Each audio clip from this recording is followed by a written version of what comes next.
Hello, my name is Scott Lucas, principal of Dutcher Middle School. I'd like to welcome you to our 7th and 8th grade reopening plan.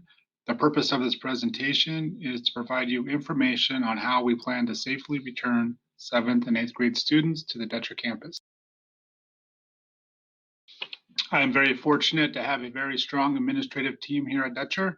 Assistant Principal Augustine Adiola, Dean of Students, Ms. Loris Torres-Rogers, and we also have two amazing counselors, Ms. Julie Perino and Mr. Derek Alvarado.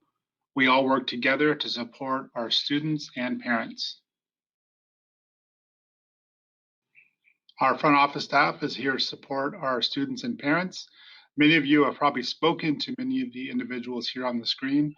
Mrs. Walls, our health tech, works closely with our school nurse, Mrs. Harris, to ensure our students are being taken care of while they're here on campus. Ms. Walls, for example, also inputs any type of information related to COVID, any cases that have to be updated into the county records. She takes care of that. Mrs. Lewis, Mrs. Gamez, and Mrs. Zimmer are also here to support students and parents. You may have already spoken to them when calling the office. In addition to providing answers to our parents, they've also lately been able to help troubleshoot issues for students and their Chromebooks. Mrs. Chavez is our site custodian, and her duty is to keep our school clean and obviously disinfected at all times.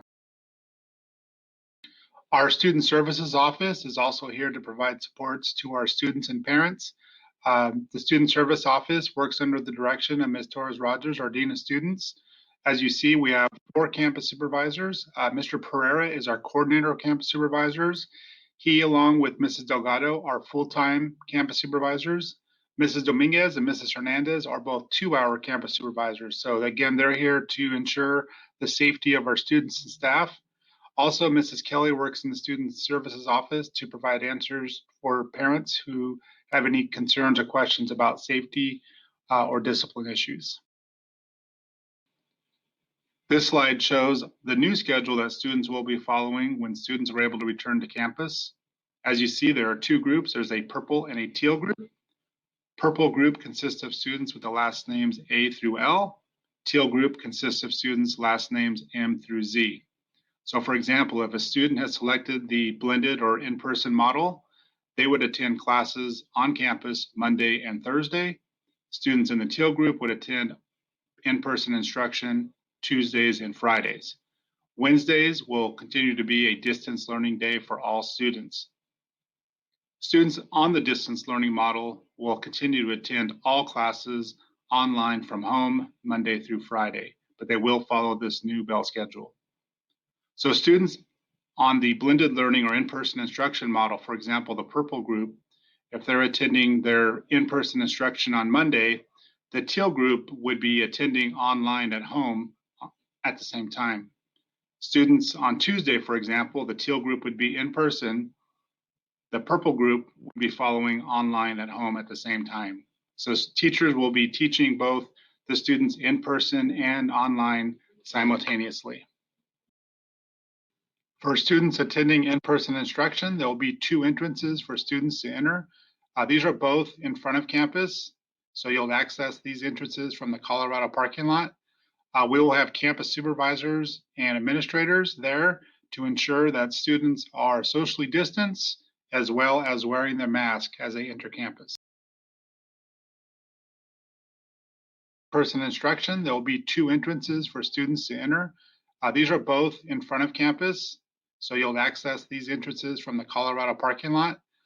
We will have campus supervisors and administrators there to ensure that students are socially distanced as well as wearing their mask as they enter campus. So students will exit campus the same way they entered campus, through the 2 gates facing Colorado. And again, students exiting the campus to take the bus will need to walk towards Hawkeye. Those getting picked up obviously will wait for their parent near the curb. And then those walking home may either choose to walk towards Hawkeye or down Colorado towards West Main. Either way, we'll have campus supervisors and administrators present, again, to ensure social distancing and students are safely exiting the campus. We will next discuss how we will ensure physical distancing, hygiene measures, cleaning and disinfecting, staff and family training, and health screening will be accomplished. We will next discuss how we will ensure physical distancing, hygiene measures, cleaning and disinfecting, staff and family training, and health screening will be accomplished. Our classrooms will be set up in a safe manner. Desks will be socially distanced from anywhere between 4 to 6 feet apart. Students, again, will be wearing masks while in the classroom. Also, weather permitting, we will have doors and windows open to ensure air circulation. Also, in between class rotations, at the end of the period, the teacher will spray the desk with a disinfectant, a safe disinfectant, obviously. And then the next group of students coming into the room will grab a towel as they enter, and they'll wipe down that disinfectant to begin the class. So classrooms will be very clean and sanitized throughout the day.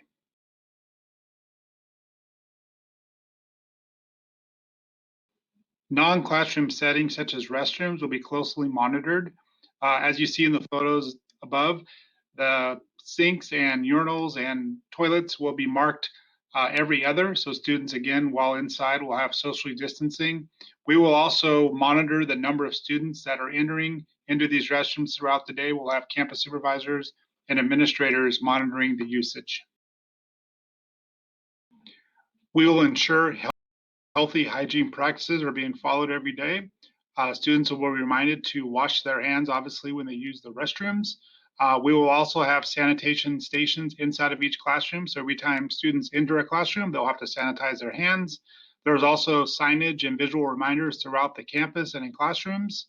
Also, drinking fountains will not be turned on and students will not be allowed to use those just because of the high touch factor. So we do recommend that students bring water bottles to school. As mentioned previously, face coverings are required for all students and staff. In the photos shown here, you see myself wearing the traditional face mask. This is what most students and staff will be wearing. If you have a doctor's note that requires you to wear a shield, like Mrs. Torres Rogers is modeling, students may wear a shield and drape. However, that does require a doctor's note. In the rare occasion that a student has a medical exemption from either, we will definitely have to have that on file. To ensure students understand the seriousness of wearing the face coverings, we do have consequences and expectations if students do not follow that. If for some reason a student refuses to wear the face mask and does not have any type of medical exemption, that student will be placed back into distance learning. Now, students who are on campus and just forget to wear the mask correctly, we will work with them, of course, but we do have sort of a 4-step process. The first offense would just be documentation and just a courtesy reminder to wear it properly. The second time it happens, again, it'll be documented. There'll be a call to the parents, and then there'll be a consequence given by our dean of students. Third offense will also be documentation, another parent phone call, and another consequence given by the dean of students. And then finally, the fourth offense would be removal of the student from the blended learning or in person, and they would return to the distance learning. Keeping our site disinfected is a very important measure that we will continue. We will have custodial and other staff members going around the campus throughout the day to clean restrooms and also make sure the high touch areas such as door handles are constantly cleaned, in addition to having our students again utilize the disinfectants every time they enter the classroom and also assisting teachers with the disinfecting of desks. Just some reminders for students what to bring to campus. You may bring backpacks, and in that backpack, it would be recommended that you do bring your required supplies such as binders, paper, writing utensils. Chromebooks may be required by your teachers, so you'll probably be bringing those to campus every day. Also for PE, we recommend you wear your comfortable shoes on the days you have PE. But if you want to switch your shoes, you may also bring those as well. But we just want to make sure that the students do not bring too much in their backpacks, making it heavy. Also a reminder that you may not enter campus before 8 a.m.